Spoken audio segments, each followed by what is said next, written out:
रायथिंखो stage दंमोन सोमलिरनि ना गुन हरदो बुस्थुआ बेयाव बारल'नायाव नायथा थक हाबनानै पकेटआव बोरैबा एसे दुखु मोनदों आरोखि बिदिखायसो बिदि नुदो दै मैया कक्लाबारि केसब नोगोरावखि प्रग्राम जादोंमोन नालाय बेयाव मोसानायाव बिदि जादों बिथाङा मुसलपुरनिसो दै बादालि गांनि साथा लानायाखै मान्दार बिबारनि फालि लानाय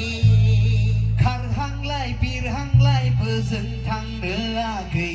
जोंनि गामिनिलाय गोसोमै नायनो मोजां गोसोबाबो मोजांफोरा समायनाथार नंगौना लागाव